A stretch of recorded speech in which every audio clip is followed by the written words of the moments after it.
मैं बैठी अभी, सर आप बताइए। जी। चलो, मेरा सवाल ये है रवि जी से, जी सर। लॉकडाउन के बाद फिजिकल क्लासेस के क्या होगा? ये सर एक बहुत बड़ा फिजिकल प्रश्न। क्लासेस रहेंगी जी या सिर्फ ऑनलाइन क्लासेस रहेंगी? सर, आपने एक बहुत ही महत्वपूर्ण विषय पे चर्चा की है। अब चूंकि हर तरफ ऑनलाइन ऑनलाइन ऑनलाइन की ही चर्चा चल रही है, तो ऐसी स्थिति में ऑफलाइन का क्या महत्व होगा और ऑफलाइन का महत्व क्या था, मैं थोड़ा सा इस पे बहुत विस्तार से इस विषय पे आपका ध्यान केंद्रित कराना चाहता हूँ। और आपके साथ भारत के सभी क्षेत्रों से जुड़े हुए शिक्षकों को भी मैं ऑफलाइन और ऑनलाइन दोनों में जो एक बड़ी जिम्मेदारियाँ, पहले ऑफलाइन की जो जिम्मेदारियां थी वो ऑनलाइन में शायद हम अब हमें निभानी पड़ेंगी।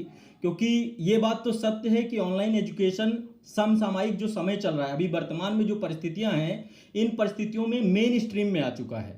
कारण क्या है, हमारा एटीट्यूड बदल चुका है, हमारी मनोवृत्ति बदल गई है। पहले ऐसा था कि ऑफलाइन में, देखिए सर, थोड़ा सा इतिहास के पन्नों में जाएं तो हम पाएंगे कि हमारा देश एक ऐसा देश है जहां गुरुकुल प्रणाली थी।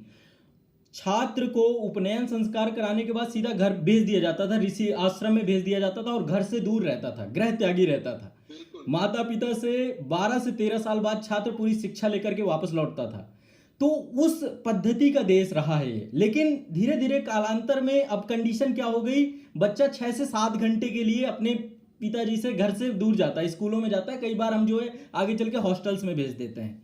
तो पद्धति में परिवर्तन आया है, लेकिन इसके बावजूद जो अभी समसामयिक समय हुआ है, दिल्ली जैसे क्षेत्र या कोटा हो गया, या फिर भारत में विभिन्न क्षेत्र हैं जो एजुकेशनल हब है जहां पे बच्चे आकर के पढ़ते हैं।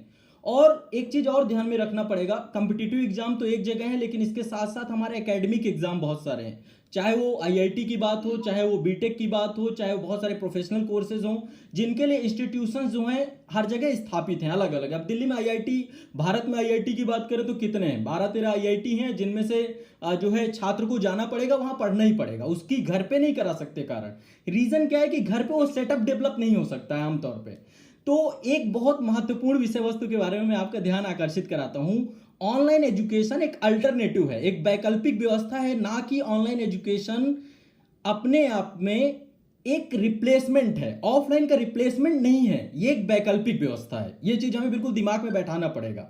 ऑफलाइन हमेशा रहेगा, ऑफलाइन का महत्व खत्म नहीं होगा। कारण इसलिए क्योंकि ऑफलाइन में जो रचनात्मकता का विकास होता है बच्चे का, जो क्रिएटिविटी आती है वो ऑफलाइन में ही आती है। वो विद्यालय में ही हो सकता है, घर में क्रिएटिविटी नहीं आ सकती है। अब जो शिक्षक होते हैं वो अपने बच्चे को भी दूसरी जगह पढ़ाते हैं, वो खुद नहीं पढ़ा पाते। कारण क्या है, क्योंकि वो क्रिएटिविटी उसमें आ ही नहीं सकती है।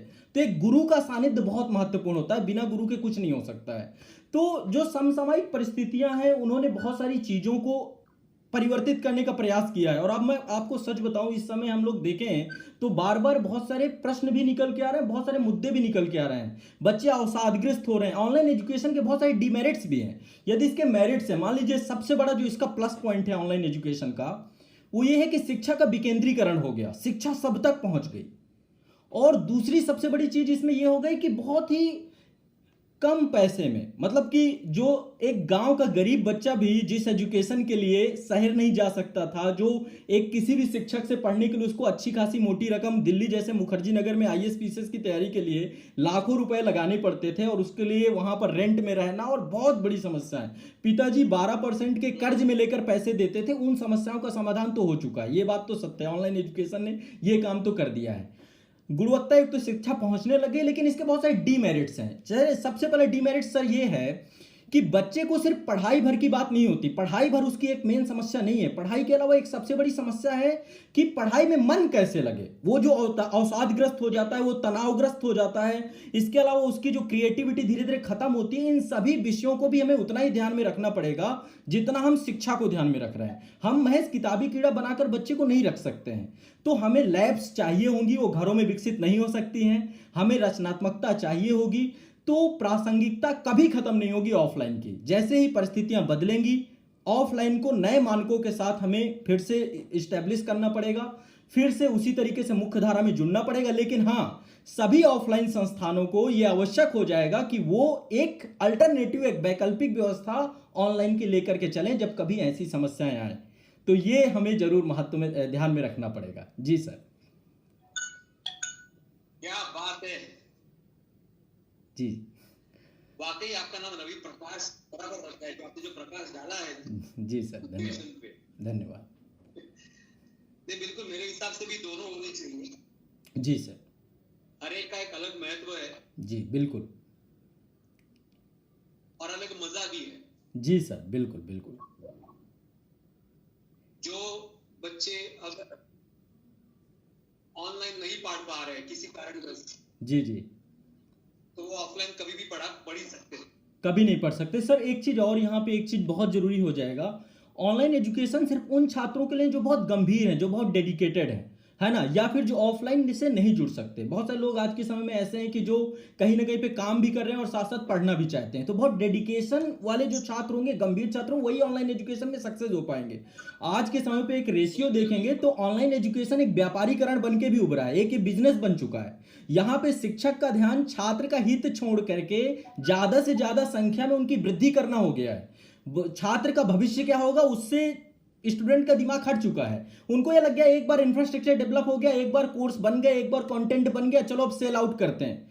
तो यहाँ पे छात्र की समस्याओं का समाधान नहीं होगा पूरी तरीके से। इसके लिए ऑफलाइन की प्रासंगिकता बनी रहेगी, वो समाप्त नहीं होगा, लेकिन ऑफलाइन वालों को एक अल्टरनेटिव लेकर के चलना पड़ेगा। जैसे एक आपको मैं बात बताऊं सर, हम एक ऐसा हथियार बच्चों के हाथों में दे रहे हैं ऑनलाइन एजुकेशन के माध्यम से जिसको चलाने की सीख कभी नहीं दी गई। इंटरनेट का सदुपयोग करना ये भी तो सिखाना पड़ेगा ना हमें। इसका नैतिक दायित्व तो हमारे ऊपर आता है। जो नैतिकता का पतन होगा, जैसे कि आपने अभी हाल फिलहाल में एक घटना थी बायोस लॉकर रूम करके, पूरा मुद्दा गहमा गहमी में रहा इंस्टाग्राम का, जिसमें दिल्ली के नामी गिरामी स्कूलों के बच्चे कैसी कैसी गतिविधियों में पाए गए हैं। तो ये इंटरनेट का सदुपयोग करना नहीं सीख पाएंगे तो ये तो बहुत बड़ा, एक तरीके से कहें कि आने वाली जो पीढ़ी हमारी बनेगी वो कैसी बनेगी, इस चीज पर भी प्रश्न चिन्ह लगेगा। तो हमें इंटरनेट ऑनलाइन एजुकेशन को ध्यान में रखते हुए एक शिक्षक के तौर पे छात्रों के नैतिक उत्थान को ध्यान में रखना पड़ेगा, उन्हें मोटिवेट रखना पड़ेगा, तनाव और अवसाद में कैसे वो अपने आप को प्रबल बना के रखें इस पे भी ध्यान रखना पड़ेगा, और विभिन्न मुद्दों को हमें हमेशा सक्रियता के साथ, अब सक्रियता बढ़ जाएगी, ये जरूर ध्यान में रखना पड़ेगा। जी जी सर, क्या बात है। मेरे ख्याल से सभी टीचर्स जो भी हमें देख रहे हैं, सुन रहे हो, इसी बात से बिल्कुल सहमत होंगे। जी sir. Thank you Ravi ji, thank you so much. जी सर, धन्यवाद सर, बहुत बहुत शुक्रिया। बहुत महत्वपूर्ण बात की। जी जी। तो अभी मैं फिर से एक बार आपको धन्यवाद देता हूँ, आपको आगे की आपकी जर्नी के लिए शुभकामनाएं देता हूँ। Thank you so much. बहुत बहुत शुक्रिया सर आपका, बहुत सारे शिक्षकों का और क्लास प्लस टीम का जिसने आपसे मुलाकात करवाई। जी थैंक यू सो मच। धन्यवाद।